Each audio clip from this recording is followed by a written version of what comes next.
अस्सलाम वालेकुम नाज़रीन, सीनियर पाकिस्तान के फोरम से नसीर बुखारी आपकी खिदमत में हाजिर है। नाज़रीन, आज हम इंटरव्यू करने जा रहे हैं और खास तौर पे जो पाकिस्तानी पॉलिटिक्स में आने वाले दिनों में पाकिस्तानी सियासत में खास तौर पे जो अपोजिशन का जो रोल होगा वो कितना अहम होगा, इसी हवाले से आज हमें इस्लामाबाद से ज्वाइन करें सीनियर सहाफ़ी कॉलमिस्ट प्रोफेसर ताहिर मलिक साहब। सर, बहुत शुक्रिया प्रोग्राम में पार्टिसिपेट करने आपका का। शुक्रिया बहुत। हमारे चैनल वालों से रिक्वेस्ट है, हमारी एक रिक्वेस्ट होती है, आप हमारे चैनल है सीनियर पाकिस्तान, इसको सब्सक्राइब करें। सर, सबसे पहले आपसे पूछना चाहेंगे कि जो कल मरियम साहबा ने इंटरव्यू दिया आसमा शिराजी साहबा को, उस इंटरव्यू को आप किस नजर से देखते हैं? मैं समझता हूँ कि इस तरफ जो अपोजिशन की तहरीक की कॉल है, उससे पहले वो मीडिया पे अपना बयानिया पेश करने की उनकी भरपूर कोशिश थी। ये उनकी दूसरी अपीयरेंस है। पहली अपीयरेंस आपको याद होगी जब नैब पेशी के मौके पर उन्हें बुलाया गया, तो वहाँ पर जो कुछ हुआ, पुलिस के साथ तसादम हुआ, तो उन्होंने गाड़ी से बाहर निकल के मुखसर खिताब किया कारकुनों से। फिर उसके बाद उन्होंने प्रेस कॉन्फ्रेंस की वहां कॉल दी। 2 घंटे बाद जो मॉडल टाउन में उनके मीडिया ऑफिस में प्रेस कॉन्फ्रेंस हुई भरपूर। उसके बाद ये कल वाला जो इंटरव्यू है, वो पहला उनका भरपूर मौकफ हमें उसमें दिखाई देता है। और वो मुतहरक कर रही हैं, अपने आप को फॉल कर रही हैं, और अपना नुक्ता नज़र पेश करने में वो खासी मुस्तनद और मुस्तैद नजर आई हैं। अच्छा सर, सीनियर वफाकी वजीर हैं फवाद चौधरी साहब, उन्होंने इस इंटरव्यू के कुछ क्लिप जो हैं वो शेयर किए हैं सोशल मीडिया पे, जिसपे उन्होंने लिखा है कि इस इंटरव्यू से दो चीजें अखद हो रही हैं। एक तो जो मियां नवाज शरीफ और मरियम साहबा की जो खामोशी थी, उसके लिए उन्होंने टास्क दिया था शहबाज शरीफ साहब को, वो अपने टास्क कंप्लीट करने में नाकाम हो गए हैं।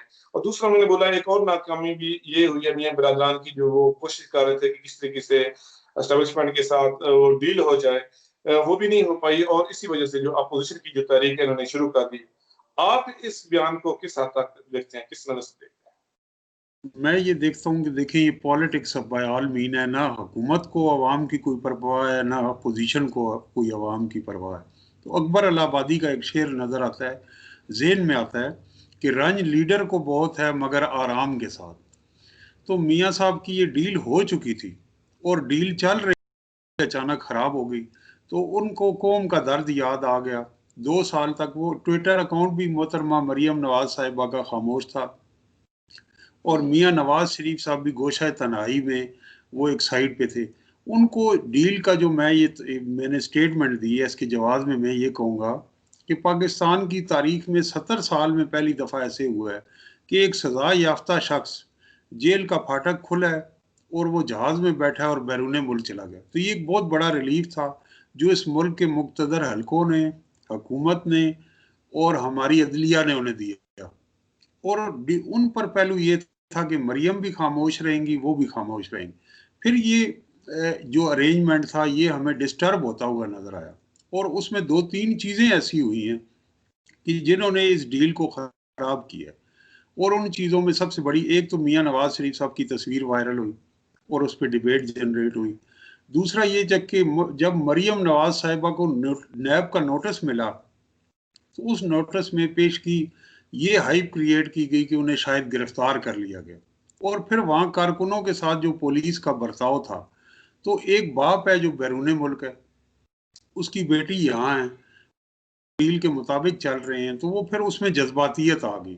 फिर मियां नवाज शरीफ साहब ने शहबाज शरीफ को साइड करके डायरेक्ट लंदन से मोहतरमा मरियम नवाज को गाइड करना शुरू कर दी, और सियासत दोबारा से नवाज शरीफ और मरियम नवाज के बयानिए से आ गई। उस बयानिए से नून लीग का फायदा भी हुआ, क्योंकि नून लीग का वोटर वो बयानिया चाहता था।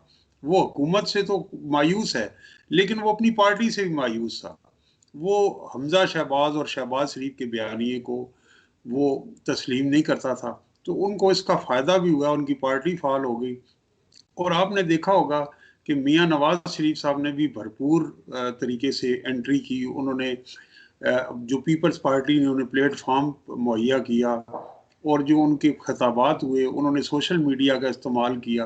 तो अब ये डील खराब हुई है, लेकिन सियासत आर्ट ऑफ पॉसिबिलिटीज़ है, इम्कानात का खेल है। ये दोबारा इस ट्रैक पे उस्तवार भी हो सकती है, और हालात मजीद खराब भी हो सकते हैं।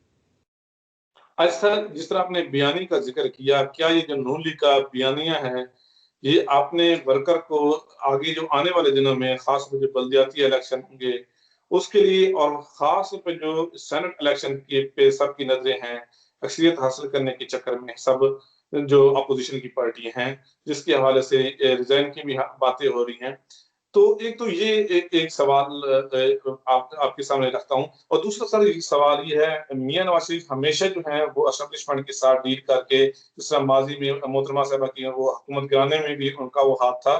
क्या अब वो एस्टेब्लिशमेंट के बिल्कुल सामने आ चुके हैं, इस दफा उनकी जो तहरीक है वो कामयाब हो पाएगी?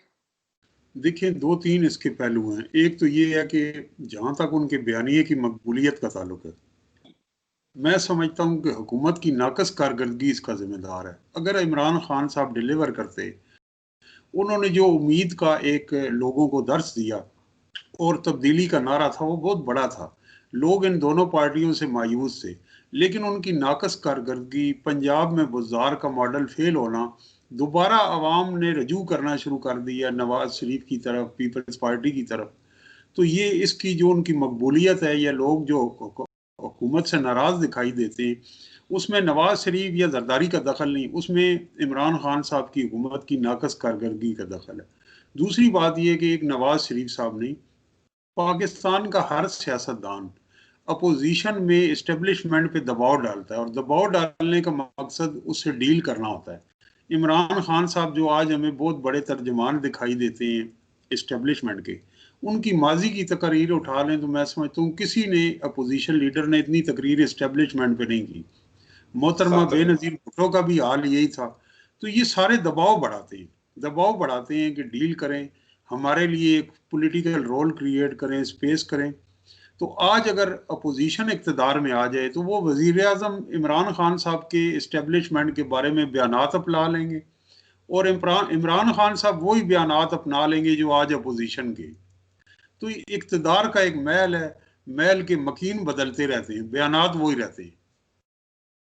अच्छा सर, एक और सवाल यहाँ पे कि सुनने में आ रहा है जो हमारे कुछ ज़राए हैं वो इस बात की वो कंफर्म भी कर रहे हैं कि एक तो जो 16 अक्टूबर का जलसा है गुजरांवाला में नून लीग का, उसमें जो नून लीग की लीडरशिप है वो भी बल्कि इन दिनों में बड़ा खास ये दो तीन दिन जो हैं ये इंतहाई अहम है इस हवाले से जो नून लीग की जो सीनियर रहनुमा और इनकी जो पार्टी के मेंबरान हैं कौमी असम्बली के हैं और अरकान पंजाब असम्बली के हैं और बाकी जो सूबों से हैं उनसे रिजाइन के हवाले से जो है वो जमा करवाने का कहा गया है।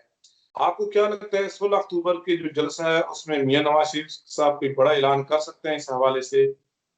बड़ा ऐलान इस वजह से नहीं करेंगे कि वो तारीख तहरीक का आगाज़ है, तो तहरीक के आगाज़ पे सबसे बड़ा ऐलान नहीं होता। तहरीक शुरू होती है, सरप्राइज़ आप देते हैं, और उसको जब आप बिल्ड करते हैं कल्मिनेशन पॉइंट पे, दर्जा हरारत ऊपर ले जाते हैं, तो आखिरी पता होता है। ये उनके पास रेजिग्नेशन आखिरी पता है तहरीक के लिए। अब हुकूमत जो है इस वक्त उनकी गवर्नेंस का इम्तहान है। अगर वो रुकावटें खड़ी करेंगे, कंटेनर करेंगे, पकड़ दकड़ करेंगे, तो जलसा कारोबार वो कामयाब हो जाएगा और तहरीक का माहौल बन जाएगा। तो हुकूमत को चाहिए कि वो स्पेस जनरेट करे जो मियां नवाज शरीफ साहब ने इमरान खान के धरने में की थी। बाकी जलसा कामयाब होगा अगर 1 घंटे बाद भी मरियम नवाज कहे कि मैं गुजराला में जलसा कर रहा हूँ, तो कर रही हूँ, तो लाखों लोग जमा हो जाए। आपको याद होगा, ये नून लीग का गढ़ है जीटी रोड, हम्म। कि इमरान खान साहब ने लाहौर से आगाज किया था जीटी रोड धरने का, आज़ादी मार्च का, 2014 में। तो लाहौर से वो चले तो गुजरावाला में, आपको याद होगा, उनका काफिला रुक गया और गुजरावाला में नून लीग के कारकुनों ने पथराव किया, और फिर इमरान खान साहब उस ट्रक से उतर के गाड़ी में बैठ के गए और उनका वो वहां जुलूस रुक गया। तो मेरा ये पॉइंट है कि ये उनका गढ़ है। कराची में भी जलसा भरपूर होगा, कोयटा में भी होगा। हुकूमत को इस पे चाहिए कि वो एक ऐसा माहौल जनरेट करे कि जमहूरियत की नफ़ी ना हो, मीडिया पे पाबंदी ना हो, और आवाम को महंगाई में रिलीफ दे। देखें, जब इमरान खान साहब आए थे तो नवाज शरीफ साहब ने पेट्रोल की कीमतें भी कम की, बिजली के टैरिफ भी कम किए। अब हुकूमत ये कर सकती है कि पुलिस रिफॉर्म कर सकती है, आटा चीनी घी महंगाई इसमें जो कमी है इस पर नोटिस ले सकती है, बिजली के बिल कम कम कर सकती है, गैस का सर्दियों में बहरान कम कर सकती है। लेकिन अगर हुकूमत ने यह ना किया तो लोग अपोजिशन के साथ या गवर्नमेंट के साथ नहीं, लोग अपने दुखों का मुदावा चाहते हैं। आम आदमी जिन हालात में रह रहा है तो वो उसके हालात दिन ब दिन संगीन होते जा रहे हैं, जिंदगी तल्ख होती जा रही है, वसाइल महदूद होते जा रहे हैं। अच्छा सर, आखिरी क्वेश्चन आपसे। मरियम साहबा का एक और बयान, बड़ा इंतहाई अहम बयान वो सामने आया है, वो ये है कि जनवरी से पहले जो तहरीक इंसाफ की हुकूमत है वो खत्म हो जाएगी।